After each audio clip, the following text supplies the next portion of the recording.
Title, बरसों बाद। Story, मुसन्निफा आयद करदा यूसुफ आवान। ये तब की बात है जब मैं 9 साल की थी। हमारे कस्बे से 15 किलोमीटर के फासले पर मेरे चचा का कई एकड़ रकबे पर फैला एक पुराना फार्म हाउस था जिसे मेरे दादा ने अपनी जवानी में इंतहाई सस्ते दामों खरीदा था। यूं लगता था जैसे फार्म का असल मालिक बस इससे जान छुड़ाना चाहता था और इसने निहायत कम कीमत पर ही फार्म को बेच दिया। अब इस फार्म को चचा जान ने 2 हिस्सों में तकसीम कर रखा था। बड़े हिस्से में सूरजमुखी और कारन की फसल और सब्जियां काश्त की जाती थी, जबकि फार्म के वसत में एक लकड़ी की बाड़ से पार्टीशन करके मवेशी पालने का इहाता बना दिया गया था। हैरत अंगेज तौर पर चचा ने फार्म के लिए कोई मुलाजिम नहीं रखा था, बल्कि खुद और अपने 20 साला बेटे अरहम के साथ फार्म पर मसरूफ रहते थे और खुद ही सारा काम संभाल रखा था। आबादी से दूर पुरसुकून और खामोश जगह थी। हम यानी पूरी फैमिली हर दूसरे वीकेंड पे चचा जान के हम जाते। इनका घर फार्म हाउस के दरवाजे के एन बाहर दाएं जानिब को था। हम सब कुछ घंटे चचा जान के हम गुजारते और एक वक्त का खाना वहीं खा के वापस आ जाते। लेकिन इतने तवील अरसे में हम कभी फार्म हाउस में नहीं दाखिल हुए। ऐसा लगता था जैसे मेरी फैमिली में किसी को फार्म हाउस विजिट करने में सिरे से दिलचस्पी ही ना हो। मैंने चंद मर्तबा चचा से फार्म हाउस की सैर करने की ख्वाहिश का इजहार किया, ताहम इन्होंने हर मर्तबा कोई ना कोई बहाना बनाकर मुझे साफ मना कर दिया और मुझे हर मर्तबा मायूसी का सामना करना पड़ता। लेकिन इससे खा जब हम चचा के घर थे और मौसम भी बहुत अच्छा था तो मुझे फार्म में दाखिल होने का मौका मिल ही गया। ताहम ये मेरी जिंदगी की एक भयानक गलती साबित होने वाली थी। हसब मामूल सब खाना खाने के बाद चाय पीते हुए खुश गप्पे में मशगूल थे। वहाँ चूंकि मेरा हम उम्र कोई नहीं था, इसलिए अक्सर व बेशतर में बोर ही होती रहती थी। इस दिन भी बोरियत की वजह से मैं चुपके से 8 के बाहर सहन में आ गई। घर के चौबी दरवाजे का एक पट खिला जिससे चंद फीट के फासले पर फार्म हाउस का मरकजी फाटक साफ नजर आ रहा था, और इस दिन इस फाटक पर बाहर से वो भारी ताला नजर नहीं आ रहा था जो अक्सर व बेशतर वहाँ लगा रहता था। मैंने इधर इधर देखा और किसी को भी अपनी तरफ मुतवज्जे ना पाके खामोशी से घर से बाहर कदम रख दिया। बाहर जाते ही मैं तजस्सुस और एक्साइटमेंट के साथ फार्म हाउस के फाटक की तरफ बढ़ी और फाटक पर पहुंच के दरवाजे को धकेला, लेकिन वो भारी दरवाजा अपनी जगह से ना हिला। मैंने दोनों हाथों से पूरा जोर लगाकर इसे अंदर की जानिब धकेलने की कोशिश की और बमुश्किल तमाम दरवाजा इतना सा खल पाया कि मैं सुकड़ सिमट कर अंदर दाखिल हो सकूं। चंद लम्हों में मैं फार्म के अंदर थी।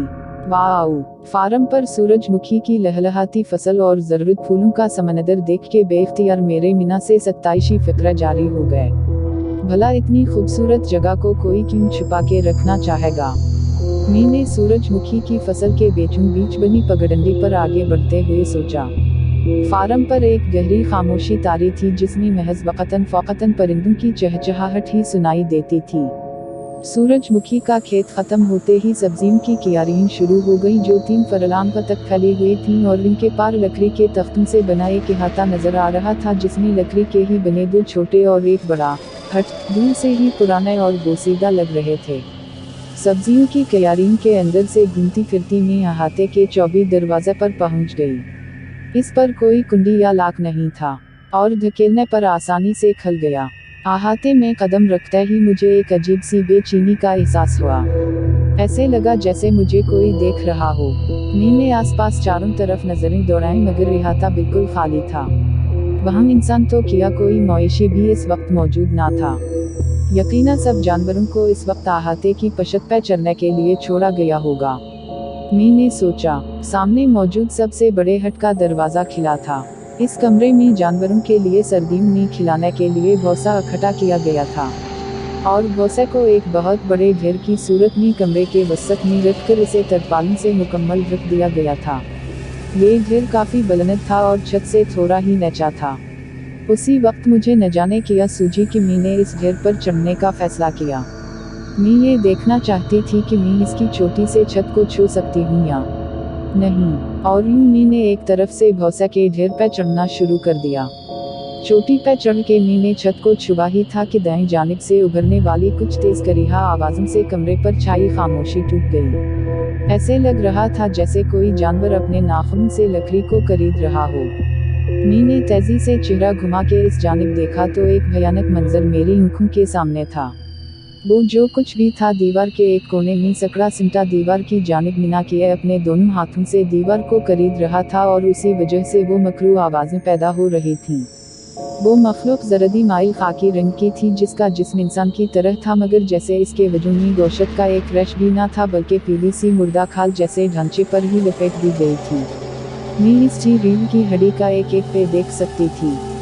ये मंजर इतना मकरू था कि मुझे बेख्तियार उबकाई आ गई। इसने अपना चेहरा मेरी तरफ मोड़ा और खौफ से मेरा दिल ऐसे धड़कने लगा जैसे पसीना तोड़ते हुए सीना फाड़ के बाहर आ जाएगा।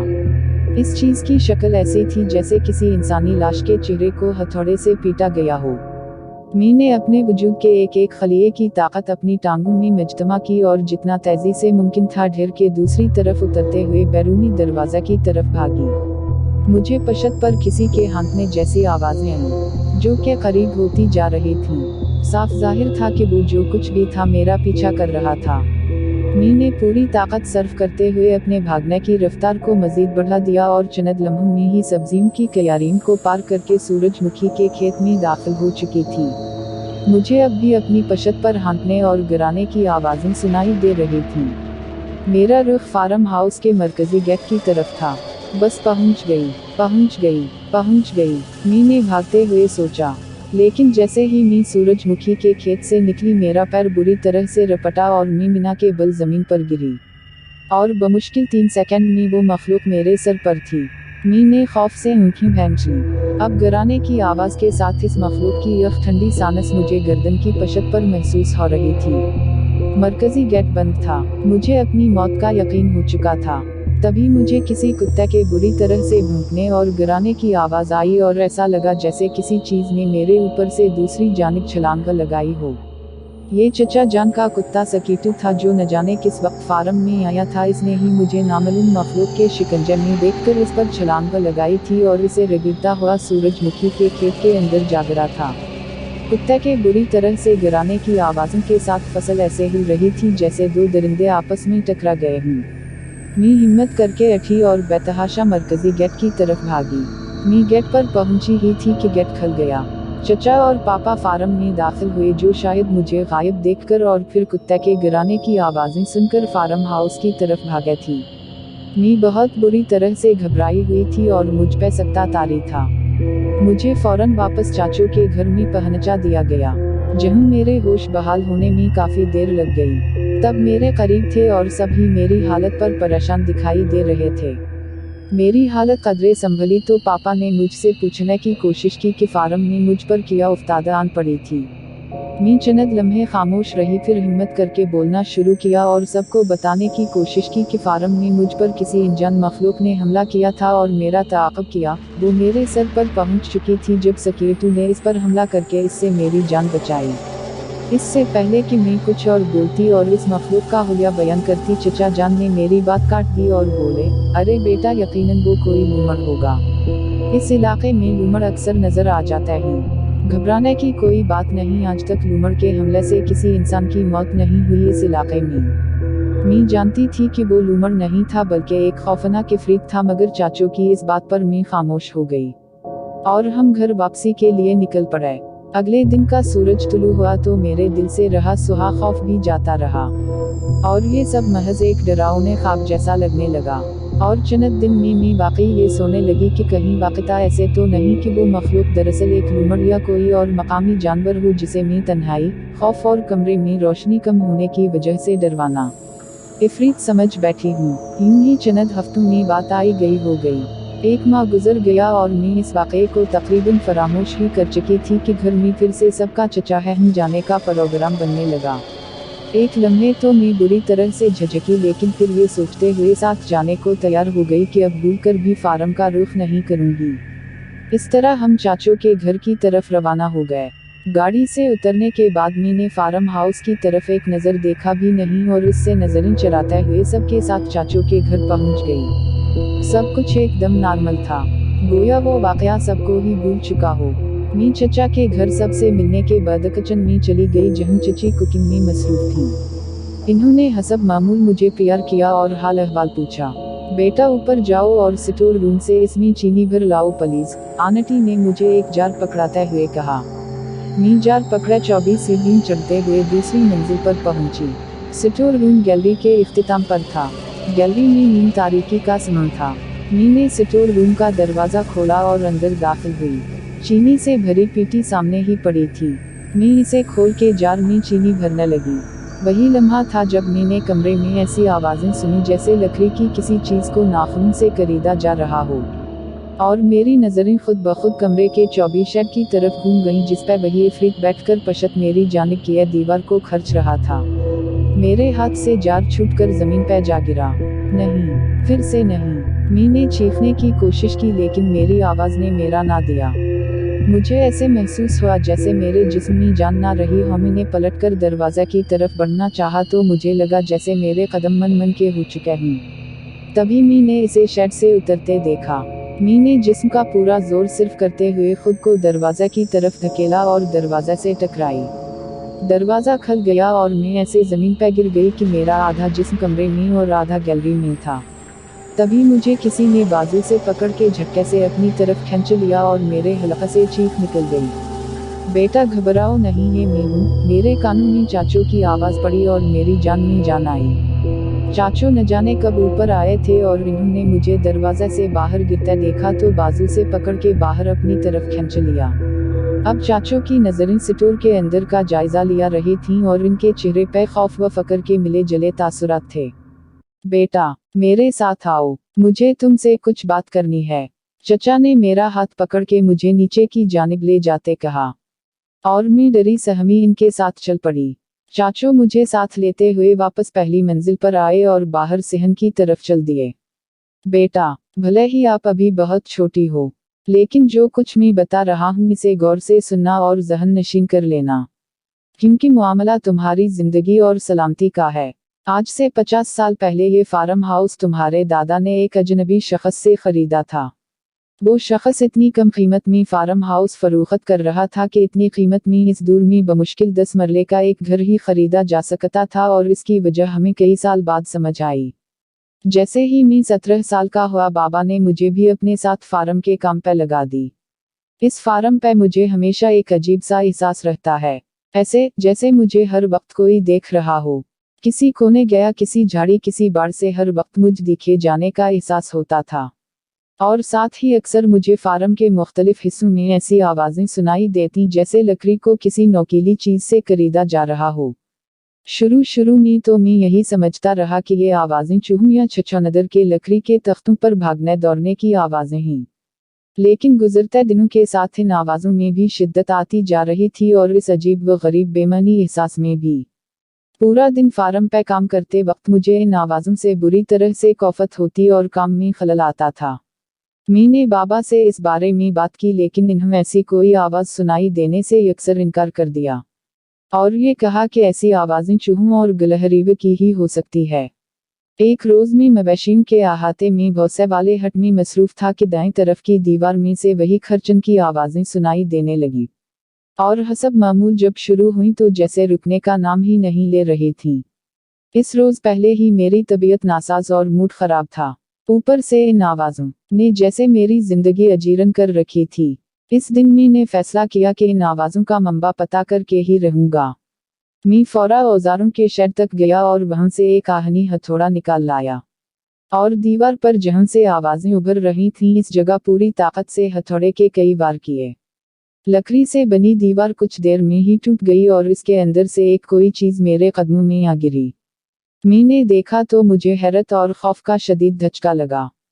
वो एक लाश थी, बहुत पुरानी लाश, जिसका सारा गोश्त गल सड़ चुका और वो देखने में इंतहाई करीहा और बदशक्ल मालूम हो रही थी।